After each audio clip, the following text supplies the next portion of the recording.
You're listening to Pod for Israel. For more information, go to oneforisrael.org. All right, I want to welcome you to another exciting episode of Pod for Israel. I have with us again Dr. Erez Soref, and we're going to be diving into past the Passover. So what happened past the Passover?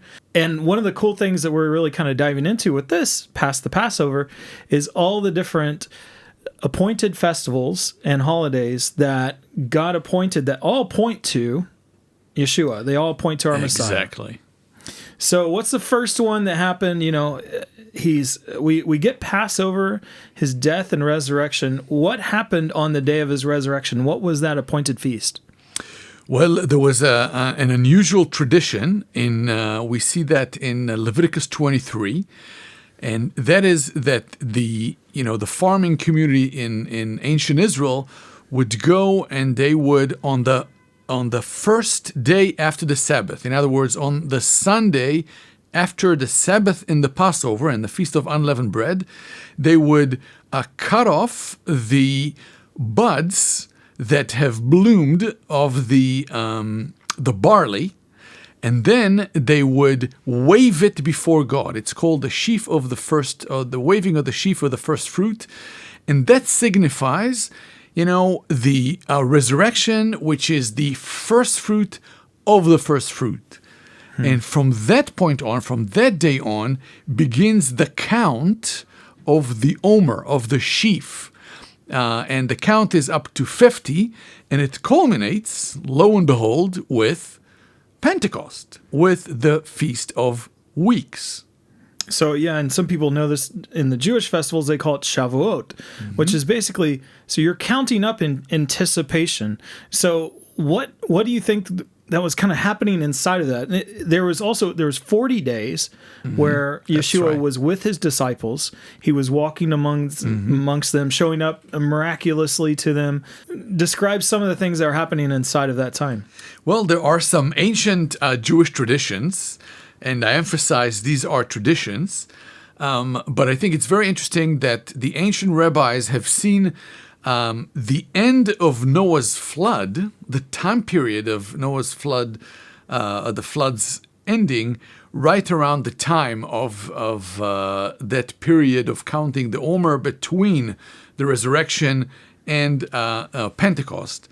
Also, some have noticed that the Exodus from Egypt and crossing the Red Sea, there's a new beginning, an era of new birth, if you will.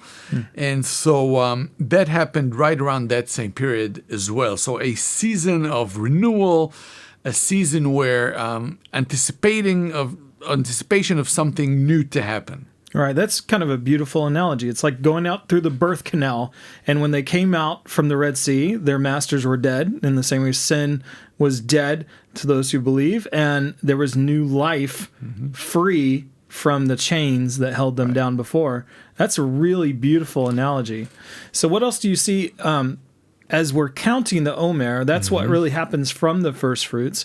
What do you see as really kind of prophetically revealed inside of that the Old Testament speaks to the new in?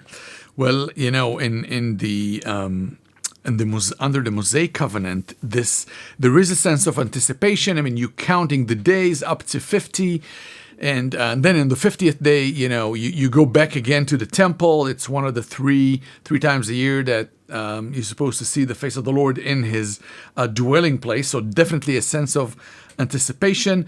Of course, it also has to do with the a gathering of the grains. So it's an agricultural festival of plentiful and so on. But in Jewish tradition, the key is the giving of the law, the giving of the Torah, in which traditionally relates to the Feast of Weeks or Pentecost. Pentecost from Penta, 5 in Greek, so 50. And of course, in the New Testament, we know that in Pentecost, it wasn't the written law on the tables of stone that was given, but rather it was the Holy Spirit that was written on the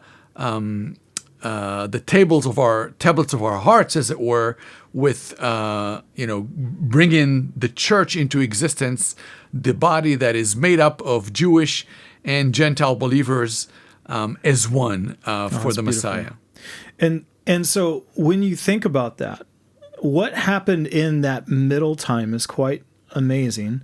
And I think that's something good for us all to chew on in this time of waiting. We're all having to wait indoors. We have to wait at our home. We have to wait for this plague to pass. And, I'm sure there's a lot of you guys who are waiting for things to open up again, for you to open your business again, for life to come back to normal.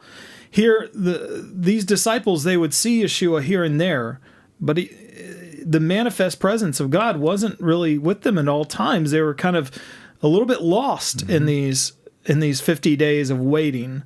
So can you describe a little bit of what happened inside that time? Well, it's a beautiful analogy, I think, for the time, the unusual time that we are in, of anticipation, of just waiting for, normalcy and back into, as you say, as harvest and plentiful. But I think for us at this time, this is a time to invest. We have more time than we usually do to invest in the Spirit, in the things of God, in prayer. And this is a time where a lot of people are seeking for meaning, are seeking for some sort of a purpose. They say, well, if that's all there is, and just anxiety and fear and unknown, what am I even doing here? And I think for us that we do have this hope of a solid rock that our faith is built upon, that is the good, omnipresent, omniscient creator of the universe. We can come to him and we can pray for our loved ones, family members, friends, neighbors, country people that do not yet know the Lord. So this is something that we have done at One for Israel during this period. The Lord has really put on our heart to just pray for one more great revival. That's right. All over the world before the truly difficult times, which now are easier to imagine, but before they truly come on the earth. So this anticipation.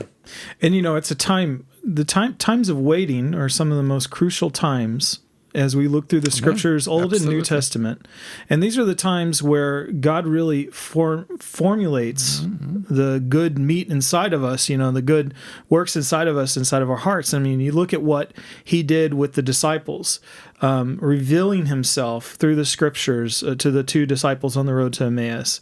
You look at, he was also restoring Peter, who was broken for his betrayal, and restoring him back into ministry again. And so I think that we have to have an expectation of the harvest, expectation for what God's going to do in our hearts in this time of waiting for us, as we're also waiting inside this counting of the Omer. So that's a beautiful thing to think about. And so there was 40 days where they had Yeshua with them. I was just thinking about that. Yeah, I was just thinking about that.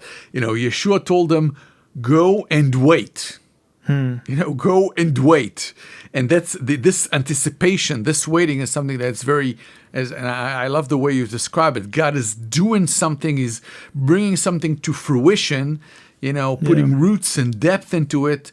For when he comes, when he speaks, when the season has come, then we are ready. And so that's my prayer for us, that we will use this time well to listen to the Lord, to spend more time with him, and to be ready for what is next in the next season for us. Oh man, and there's all sorts of things too. It's amazing as we look back, we can see how inside those roots there's so many things that point to the age of our Messiah, as Yeshua came, his death, burial, resurrection, and the age to come. And so I think it's really important that, we always have that focus, like the disciples were, to wait with anticipation. That's the key thing, anticipating his return.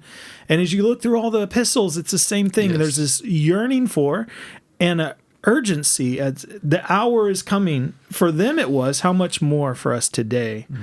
So that's really exciting. We're going to be discussing Shavuot, as when the Holy Spirit was poured out, in another episode.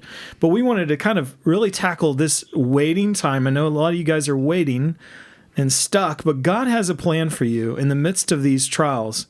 Just as he, remember, in the Sinai, as they were going up to Mount Sinai and the Lord was revealing his law, he tried them. and tested them in the wilderness. And so in the same way, this is kind of a testing for us of our character. Are we going to be found faithful or faithless? And so that's really good.